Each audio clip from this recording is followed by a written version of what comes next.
dumako tayo sa susunod natin pag-uusapan. At eto na nga ho, mga bossing, sayaw muna tayo. Sayawan muna. Ano ba to? AI?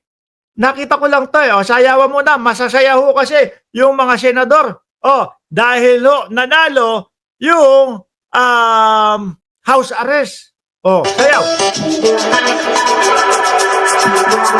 AI ba to?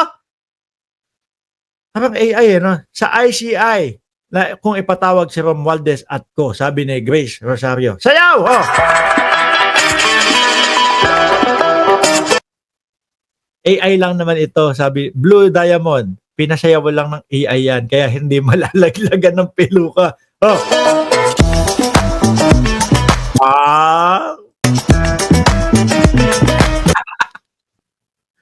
Anyway, tama na yan. No? Commercial lang ho yan, mga kababayan. Dumito tayo. Ito, bigla ho, mga kababayan. Gulat tayo, meron palang botohan na nangyari, no? Patungkol doon sa pagpapa-house arrest daw ho ni dating Pangulong Duterte, mga bossing. Sabi ko, sayang na naman ng Senado yung kanilang oras dyan. Bakit to? Hindi naman mapapakinggan to at hindi naman ho papakinggan ho ito ng ICC. Mga bossing, ano sabi nila doon sa huling ibinlag natin, hindi na sila makikinig ng kahit kanino. Oh, para saan pa ho ito? Mga kababayan. Diba? Senado, sinuportahan ng resolusyon para igiit sa ICC na i-house arrest si dating Pangulong Rodrigo Duterte. Aha, susulatan nila. Kaso nga, nasa na ba yun? Naipakita ko na ho yun eh.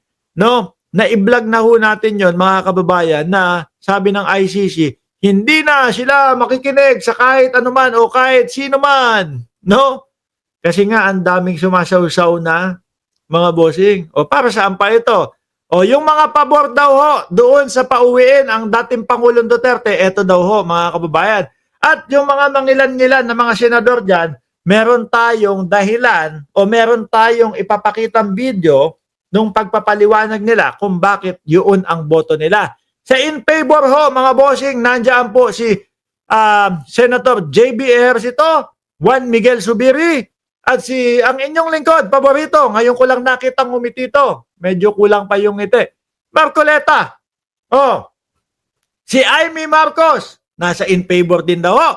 Nandiyan naman si Alan Peter 10K Boy Cayetano at si sabi nung iba, Boy Silly. Ito, si Robin Padilla. Hindi ko lang ho alam kung bakit nyo tinatawag na Boy Silly. Siguro, mahilig kumain to ng yung Tom Yung Goso. No? Yung maanghang po na from Thailand. Hindi ko alam. Baka mahilig sa sili. Kasi, di ba kapag ka nasa Senado, N ka ng si Robin Padilla, baka maanghang. Feeling kunyari, di alam. Si Sherwin Gatchalian, Loren Legarda, at syempre ho, boboto dyan, si Bato de la Rosa, mga kababayan. At si Jewel, si Bus Jewel, at si Bus Jinggoy, nandoon yung dalawa, magkatabi pa. Si Senador Ping Lacson, nandiyan din.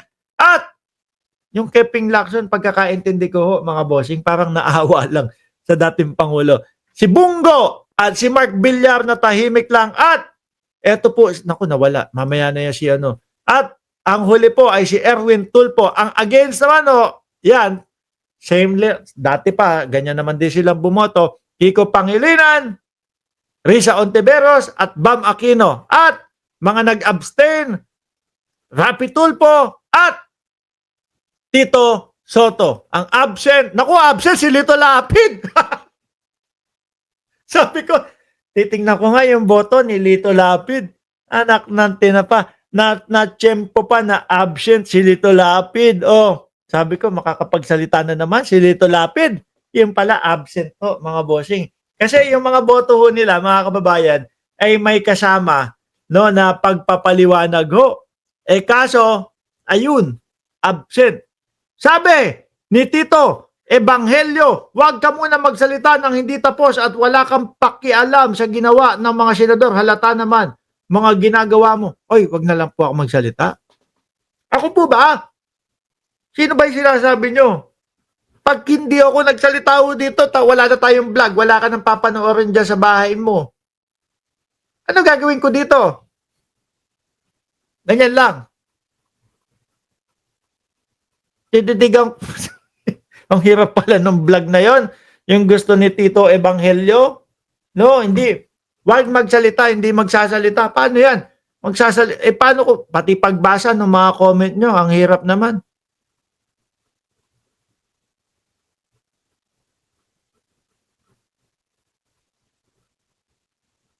Ang hirap. Magkakaboringan tayo dito. Ba naman kayo? Pumunta kayo, pumasok kayo sa live stream ng vlogger. Oh, tapos ayaw nyo magsalita. Titigan na lang tayo dito. Lugi pa ako sa inyo. Kayo, nakikita nyo ako. Kayo, ang nakikita ko lang yung aalagaan ko. O, aya si alaga. Oh, tulala ka na lang. Ganun. Ganun na nga lang. Di ba? Oh, yung mga absent daw, oh, Pia Cayetano. Eto si Lito Lapid, absent. Eto si Camille Villar dahil nanganak ho. At si Senator Chis, siguro problemado, mga bossing, si Senator Chis, kaya ganun ho. Ngayon, mga kababayan, pupuntahan natin yung kanilang mga dahilan kung bakit daw ho, mga bossing, ibinoto nila o kung bakit yun daw ho, mga kababayan, ang boto nila kay dating Pangulong Duterte. Nandiyan na yung kaibigan natin na si Paulo Saison, DDS spotted. Bobo, ano yan? Charlie Chaplin? Yun ho yung mga panahon dati, yung Charlie Chaplin na movie, silent movie kung tawagin. Wala lang, ganun lang yun. Galawan lang ho yun. Eh dito paano ako gagalaw? No, makita nyo yung betlog ko, kakalimbang dito, nakapantulog na ako. Unahin ho natin mga bossing, si Senator Kiko Pangilinan, mga kababayan. Oh, Galit. magagalit. Oh, game. Yan ang nabanggit kanina ng ating majority leader na si Senator Zubiri. Sinabi niya, magagalit ang mga biktima ng EJK. Correct. Tagal na ho nilang inaasam-asam yan, mga kababayan. 2017 pa lang po nung sila ay naghabla sa ICC. Bakit, Boss Mark? Pwede naman sa Pilipinas. Paano ka maghahabla doon? Si Duterte ang presidente. Oh, ano sa tingin mo? Ang kahinatnan nung nung paghahabla mo kung yung ang ihahabla mo si Duterte. Wala. Di ba nga nung nalaman niya na iniimbestigahan na siya ng ICC, dali-dali tumanggal sa pagkakasapi ng ICC, tinanggal niya sa pagkakasapi ang Pilipinas sa ICC. Ngayon, yun ang problema nila, mga kababayan. Tinanggal ni Duterte yung pagkakasapi sa ICC. Ngayon, gusto nilang ibalik sa Pilipinas. Hindi! Ano ang sagot ng ICC? Sorry,